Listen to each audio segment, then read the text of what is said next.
Parce qu'en fait, l'homme est un éternel insatisfait. Par contre, Dieu, quand vous marchez selon sa volonté, quand vous suivez la direction qu'il vous donne, déjà même que, à la base, vous êtes son enfant, vous êtes son fils ou sa fille, par conséquent, vous lui êtes agréable. Vous lui plaisez tel que vous êtes, vous lui plaisez.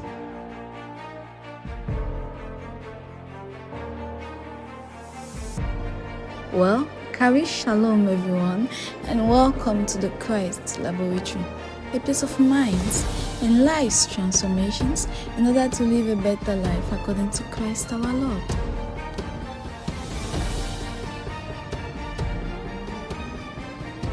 Kari Shalom, grâce et paix à vous au nom de notre Seigneur Jésus-Christ. Bienvenue dans le laboratoire de Christ, le frère Raphaël, à votre service. Nous sommes en train de parler de comment surmonter les difficultés. Nous avons vu l'aspect des tentations, l'aspect émotionnel. Maintenant, nous voulons parler de l'aspect social. Et quand nous parlons de l'aspect social, nous voyons justement à l'école, les amis, au niveau du travail, de l'emploi. Et nous avons également des pressions à ce niveau-là. Il y a également on va dire des persécutions à ce niveau-là, où on voudrait même vous étiqueter, vous donner également la conduite à tenir.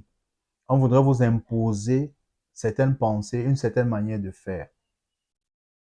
Et ce que je voudrais dire, c'est que ne laissez pas les gens définir qui vous êtes.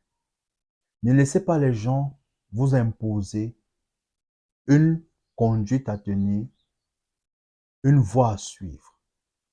Mais dites-vous toujours que c'est Dieu qui décide de la voie que vous devez suivre.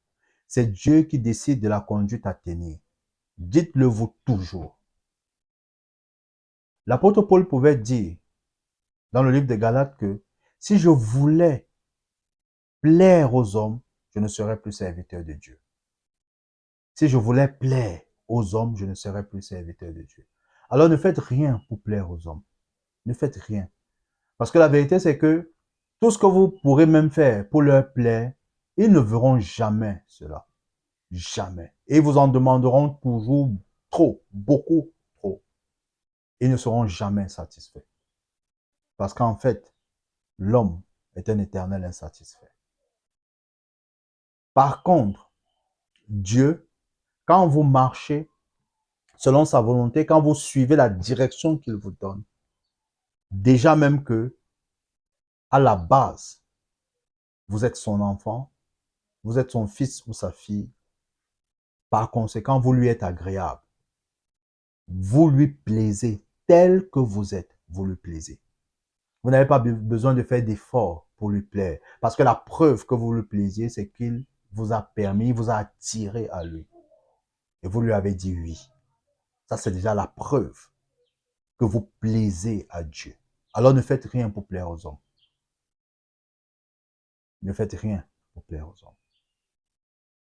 La société va toujours essayer, que ce soit en entreprise, que ce soit vos amis à l'école, à l'université, on va essayer toujours de vous étiqueter parce qu'on trouvera que vous êtes différent. Vous avez une manière différente de penser, de voir les choses, qui n'est pas la manière du monde. Et alors, on vous marginalisera, on vous mettra toujours de côté, oui, parce qu'on estimera que vous êtes un genre, comme on dit souvent. Vous êtes peut-être même un paria, oui, quelqu'un qui est loin du monde, de la société, de comment est-ce que le monde évolue. Mais moi, je vous encourage. Restez focalisés, restez concentrés sur ce que Dieu dit vous concernant. Oui, c'est ce que Dieu dit vous concernant. Restez focalisés sur cela.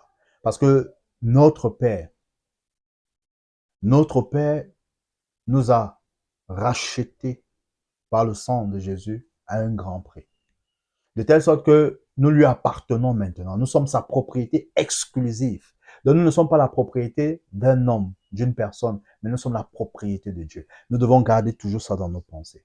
C'est pourquoi, quelles que soient les pressions, quelles que soient les persécutions, quelles que soient ces difficultés que vous rencontrez à l'école, à l'université, dans votre lieu de service, créez toujours un espace de calme, de tranquillité.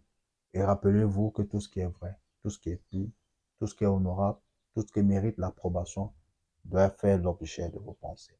Tout ce qui est vertueux doit faire l'objet de vos pensées. Et vous les surmonterez toujours et toujours. Faites confiance à Dieu. Je vais prendre un exemple. Un exemple dans la Bible de Zachée, dans Luc chapitre 19. Zachée, le chef des publicains. Écoutez, Zachée, dans le contexte de l'époque de Jésus, Zachée était considéré comme un pécheur, comme un raté, comme un perdu, comme quelqu'un qui ne méritait pas de pouvoir être sauvé, d'être sauvé. Il n'avait pas de place dans le royaume de Dieu pour les pasteurs, pour les prêtres de cette époque-là, qui étaient les pharisiens, les sadducéens. Il n'avait pas de place dans le royaume de Dieu. Parce que justement, il escroquait. Il était immensément riche. Il dépendait de Rome. Parce que c'est eux qui percevaient l'impôt qu'ils reversaient à Rome. Et certains dépouillaient leurs frères. Alors c'est pourquoi ils étaient détestés. Ils n'étaient pas aimés des Juifs. Mais vous voyez, Zachée voulait voir Jésus. Il y avait une foule nombreuse qui suivait Jésus. Mais Zachée voulait le voir. Et la Bible, l'histoire raconte que les Juifs n'étaient pas des personnes de grande taille. Et maintenant, et quand la Bible dit que Zachée était de petite taille, ça veut dire qu'il était exagérément court. Il avait exagéré. Oui. Avec sa taille. Donc, Zachée qui voulait voir Jésus est monté sur un sycomore. La Bible nous dit que Jésus l'a vu. Et Jésus lui a dit, descends, descends de là. C'est chez toi que je vais dîner aujourd'hui, que je vais manger aujourd'hui. Vous imaginez la joie de Zachée. Zachée qui avait été rejeté par les pasteurs de l'époque, qui avait été rejeté par les prêtres, qui le trouvaient tellement sale, tellement impur. Oui, il ne méritait pas le royaume. Mais Jésus l'a accepté. Jésus a dit, moi je vais manger chez toi. Et imaginez-vous tout ce que les gens pouvaient dire à côté. Tout ce que les gens pouvaient donner comme étiquette à Jésus. Vous nous dites que ça c'est un prophète. Vous nous dites que ça c'est le Fils de Dieu. Vous nous dites que ça c'est un envoyé de Dieu qui part manger avec un pécheur, qui part manger avec quelqu'un qui ne vaut pas la peine. Mais Jésus a fermé les oreilles sur ce que ces gens disaient. Il a fermé les oreilles. Il allait dîner chez Zachée. Guess what? La Bible nous raconte que une fois chez Zachée, Zachée était tellement content qu'il a décidé de donner la moitié de ses biens aux pauvres. La moitié, de distribuer la moitié. Et que s'il avait escroqué quelqu'un, il rendrait 4 fois ce qu'il avait escroqué. Et Jésus de dire, celui-ci est aussi le fils d'Abraham. Vous voyez, Jésus lui a témoigné de l'amour, lui a montré de l'amour. Et nous devons déjà voir le pas de Zachée. Zachée voulait voir Jésus. Il avait reçu des étiquettes. Il avait reçu certainement des insultes, du mépris au vu de sa taille. Mais il ne s'est pas découragé parce qu'il avait un objectif, voir Jésus. Et Jésus a répondu à son appel. Alors, quel que soit ce qui vous est dit, quelle que soit l'étiquette qu'on vous met, qu'on vous colle, restez focalisés sur Christ. Laissez vos regards sur Christ. Jetez vos regards sur Christ. Et Christ vous répondra. Christ vous répondra. Il ne vous laissera jamais tomber. Bien-aimé, jamais tomber. Nous avons également l'exemple de la femme prostituée. La femme prostituée qui entre chez Simon le pharisien qui recevait Jésus-Christ avec ses disciples. Et la Bible nous dit que quand elle est entrée, elle a oint les pieds de Jésus avec ses larmes. Elle a essuyé les pieds de Jésus avec ses larmes et elle a mis le parfum. Et elle a fait des baisers sur ses pieds. Simon, qui recevait Jésus, s'est dit en lui-même que si cet homme c'était vraiment prophète, il saurait qui est cette femme. Et Jésus de lui dit, Simon, je sais qui elle est. Mais elle a beaucoup de choses à se faire pardonner. Ça, je paraphrase. Et l'acte qu'elle est en train de poser montre qu'elle veut recevoir ce pardon. Et Jésus le dit à la femme, tes péchés te sont pardonnés. Et tout ce qui était là était surpris. Vous voyez, la société avait collé une étiquette. Et c'était vrai, elle était prostituée. Sauf que c'est une prostituée qui avait besoin d'aide. Et le Seigneur ne l'a pas rejetée. Le Seigneur ne l'a pas rejetée comme les autres l'ont fait. Le Seigneur l'a accueillie. Il lui a témoigné de l'amour. Et je puis vous assurer qu'elle est rentrée étant une autre femme. Elle est rentrée étant changée. Elle est rentrée étant sauvée. Puisque ses péchés lui avaient été pardonnés. Parce que la parole de Dieu déclare que si le Fils de l'homme t'a franchi, tu es réellement libre. Alors elle est rentrée libérée. C'est pourquoi j'insiste, ne laissez pas qu'on vous définisse qui vous êtes.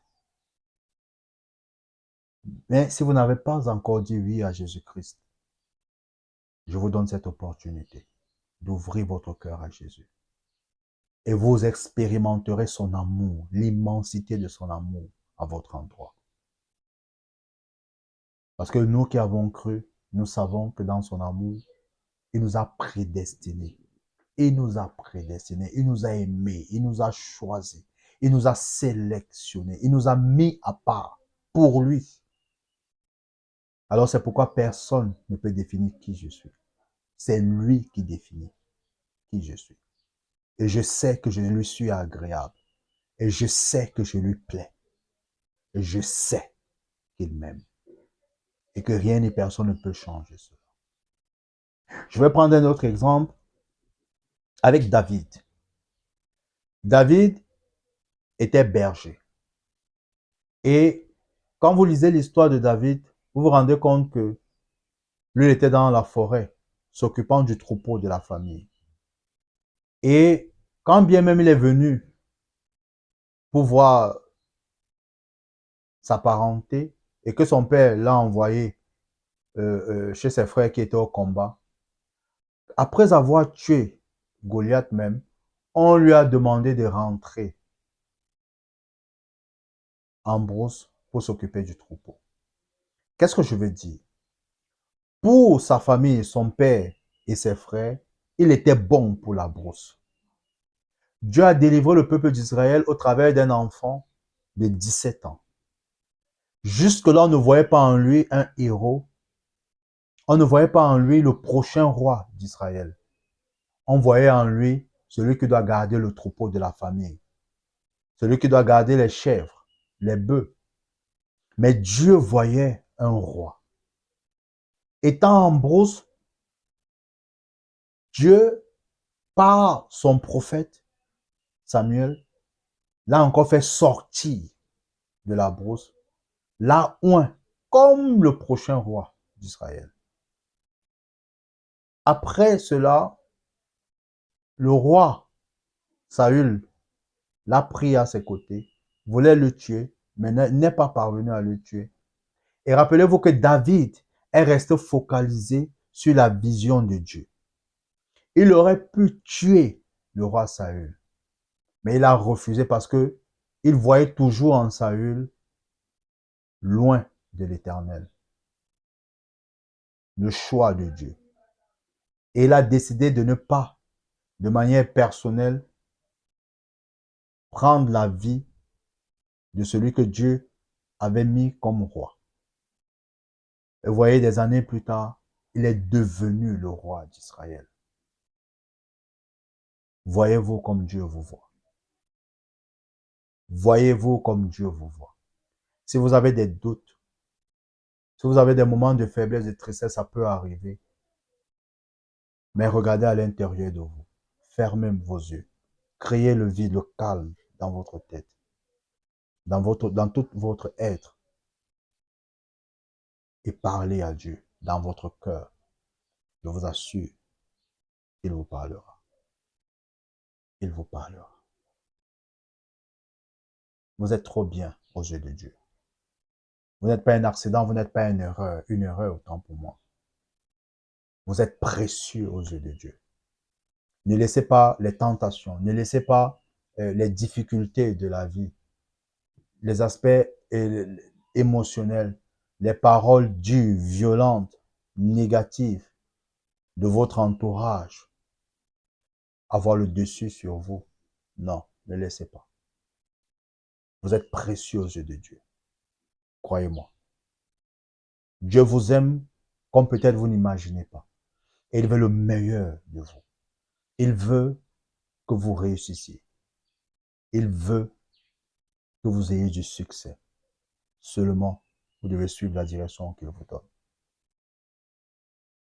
Vous allez peut-être me dire, les gens qui nous assaillent de toutes parts avec des propositions, ce sont nos aînés dans la foi, ce sont des gens qui ont beaucoup plus d'expérience.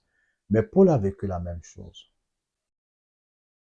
Paul a trouvé des disciples qui ont marché avec Jésus, mais lui, il a suivi la direction que Dieu lui donnait.